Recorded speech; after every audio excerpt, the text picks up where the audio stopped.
മുഖ്യമന്ത്രി V D സതീശനെ വിമർശിച്ച സമൂഹമാധ്യമങ്ങളിൽ പോസ്റ്റ് ഷെയർ ചെയ്ത സർക്കാർ സ്കൂൾ പ്രിൻസിപ്പാളിന് suspension. Thiruvananthapuram Attingal government boys higher secondary school principal Javad സുബൈറിനെയാണ് സസ്പെൻഡ് ചെയ്തത്. മുഖ്യമന്ത്രിയുടെ ചിത്രം പരിഹാസ്യപരമായി പങ്കുവച്ചെന്നാണ് സസ്പെൻഷൻ ഉത്തരവിൽ പറയുന്നത്. ഉത്തരവിന്റെ പകർപ്പ് 24-ന് ലഭിച്ചു. മുഖ്യമന്ത്രിയെ സമൂഹമാധ്യമങ്ങളിൽ അധിക്ഷേപിച്ചു എന്ന കുറ്റപത്രത്തിൽ അധ്യാപകനെതിരെ പറയുന്നുണ്ട്.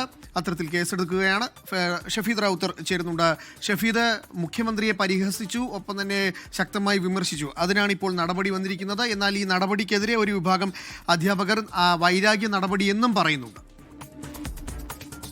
അനൂപ്, ഈ കഴിഞ്ഞ സർക്കാരിന്റെ കാലത്ത് അന്നത്തെ മുഖ്യമന്ത്രിയായിരുന്ന പിണറായി വിജയനെതിരെ പരിഹാസപരമായിട്ടുള്ള ചില സമൂഹ മാധ്യമങ്ങളിലെ പോസ്റ്റ് അടക്കമുള്ള കാര്യങ്ങൾ പങ്കുവച്ചതിന് സർക്കാർ ജീവനക്കാരെ സസ്പെൻഡ് ചെയ്യുമ്പോൾ അന്നത്തെ പ്രതിപക്ഷ നേതാവായിരുന്ന വി ഡി സതീശൻ അത് വിമർശിച്ചാൽ സസ്പെൻഷൻ എന്ന രീതിയിലൊക്കെ എന്ന വാർത്താ സമ്മേളനത്തിലൊക്കെ അദ്ദേഹം പറയുന്നത് നമ്മൾ കേട്ടിട്ടുണ്ട്. എന്നാൽ ഇപ്പോഴത്തെ മുഖ്യമന്ത്രി വി ഡി സതീശൻ അദ്ദേഹത്തിനെതിരെ സമൂഹ മാധ്യമത്തിൽ അദ്ദേഹത്തെ പരിഹസിച്ചുകൊണ്ടുള്ള അല്ലെങ്കിൽ വിമർശിച്ചുകൊണ്ടുള്ള ഒരു പോസ്റ്റ് ഷെയർ ചെയ്തതിനാണ് തിരുവനന്തപുരത്തെ സ്കൂൾ പ്രിൻസിപ്പലിനെ സസ്പെൻഡ് ചെയ്തിട്ടുള്ളത് എന്നുള്ളതാണ്. അതായത് സംസ്ഥാനത്ത് കഴിഞ്ഞ സർക്കാരിന്റെ ഖജനാവ് അടക്കമുള്ള കാര്യങ്ങളിൽ പൂച്ച പെറ്റ് കിടക്കുന്നു എന്നുള്ളതായിരുന്നു അന്നത്തെ പ്രതിപക്ഷ നേതാവിന്റെ വിമർശനം. മാത്രമല്ല, അതടക്കമുള്ള കാര്യങ്ങൾ ചൂണ്ടിക്കാണിച്ചുകൊണ്ട് വി ഡി സതീശൻ മുഖ്യമന്ത്രിയായപ്പോൾ അദ്ദേഹത്തിന് ഈ പല പദ്ധതികളും പ്രഖ്യാപിക്കാൻ പണമുണ്ട് എന്ന തരത്തിലേക്കുള്ള ഒരു സമൂഹ മാധ്യമത്തിലെ പോസ്റ്റ്, ആ പോസ്റ്റ് ആയിരുന്നു ഈ Thiruvananthapuram Attingal government boys higher secondary സ്കൂളിലെ പ്രിൻസിപ്പളായിരുന്ന ജവാദ് സുബൈർ പങ്കുവച്ചത്.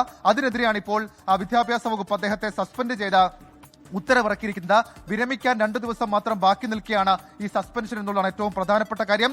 അതുകൊണ്ടാണ് വൈരാഗ്യ നടപടി എന്നുള്ള ഒരു ആക്ഷേപം ഒരു വിഭാഗം അധ്യാപകർ ഇപ്പോൾ നടത്തുന്നത്. മാത്രമല്ല, ഈ സസ്പെൻഷൻ ഉത്തരവിൽ പറയുന്നത് മുഖ്യമന്ത്രിയുടെ ചിത്രം പരിഹാസപരമായി പങ്കുവച്ചു, അതുമൂലം വിദ്യാർത്ഥികളിലും അധ്യാപകരിലും രാഷ്ട്രീയ ധ്രുവീകരണത്തിന് ശ്രമിച്ചു, കൂടാതെ സർക്കാർ ഉദ്യോഗസ്ഥരുടെ പെരുമാറ്റച്ചട്ടം അത് ലംഘിച്ചു, അതുകൊണ്ട് സസ്പെൻഷൻ എന്നുള്ളതാണ് ഈ സസ്പെൻഷൻ ഉത്തരവിൽ പറയുന്ന കാര്യം. ഈ സസ്പെൻഷന് പുറമെ മുഖ്യമന്ത്രിയെ സമൂഹ മാധ്യമങ്ങൾ അധിക്ഷേപിച്ചു എന്ന കുറ്റത്തിൽ ഒരു യൂത്ത് കോൺഗ്രസ് കിളിമാനൂരിലെ ഒരു യൂത്ത് കോൺഗ്രസ് പ്രവർത്തകന്റെ പരാതിയിൽ ഇപ്പോൾ ഒരു കേസും എടുത്തിട്ടുണ്ട്. തിരുവനന്തപുരം സിറ്റി സൈബർ പോലീസാണ് മുഖ്യമന്ത്രിയെ അധിക്ഷേപിച്ചു എന്നുള്ള കുറ്റം ചുമത്തി കേസും എടുത്തിട്ടുള്ളത്. അനൂപ്, ഷഫീദ് റാവുത്തറാണ് വിവരങ്ങൾ നൽകിയത്.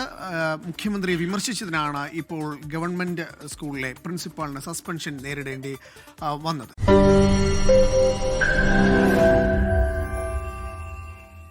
ലോകത്തെവിടെയായാലും ഏത് സമയത്തും 24 വാർത്തകളും ഓഗ്മെന്റഡ് റിയാലിറ്റി പാക്കേജുകളും എക്സ്പ്ലെയിനറുകളും വിശദമായി കാണാൻ ഞങ്ങളുടെ യൂട്യൂബ് ചാനൽ നിങ്ങൾക്ക് സബ്സ്ക്രൈബ് ചെയ്യാം.